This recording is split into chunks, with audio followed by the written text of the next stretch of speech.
teu jauh tujuanana, kira sapal antarana, narojo kabehanana, ka jalma goreng amalna. Awak urang dirang sadar, henteu boga papakean, ngan hayang ider-ideran, neangan anu nulungan. Saha nu arek nulungan, mun lain amal sorangan, kabeh pada ngajauhan, dabongan salah sorangan. Ya Allah geuning teu nyana, kutan kieu karasana, jalma nu gede dosana, sangsara salah lamina.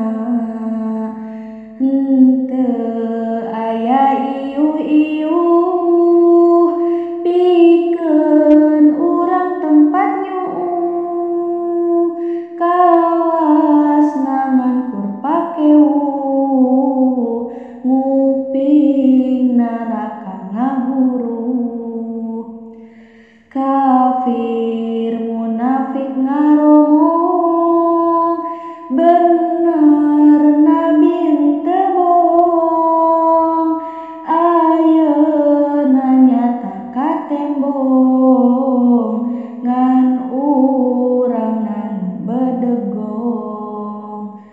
Baheula mah teu percaya, sugantengan ukur beja, ayeuna henteu sulaya, sagala siksaan aya.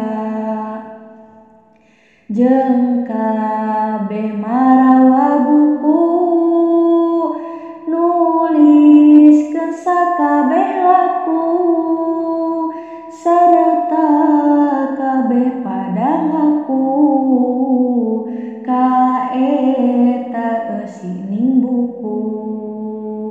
Si kafir kacida heran, tuluy ngucap ka Pangeran, nya saha ieu gamparan, nu nulis ieu lembaran. Dosa abdi kabeh aya, nu sae nu awon aya, ayeuna sadaya-daya, sim abdi teu bisa daya. Geuning kieu karasana, jalma teu aya amalna, susah di alam dunyana, komo deui akhiratna. Ari jalma anu iman, agamana kabeh Islam, salirana teh cahyaan, henteu kasorang siksaan.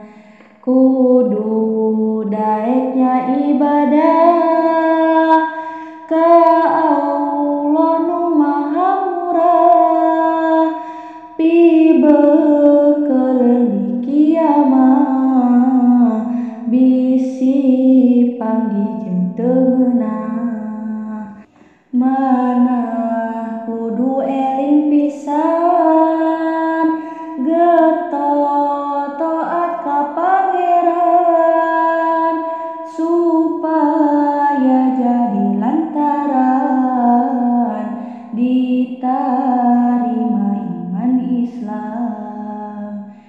Nyakitu urang sing eling ka ibadah kudu tigin, getol taat sareng yakin ka Allah Rabbul Alamin. He Allah nu Maha Mulia, ka Anjeun abdi sadaya, ibadah sakuat daya, sareng nyanggakeun pangraksa. Gusti Allah Maha Suci, abdi seja pasrah diri, mugi Anjeun kersa nampi amal jeung ibadah abdi. Saparantos abdi terang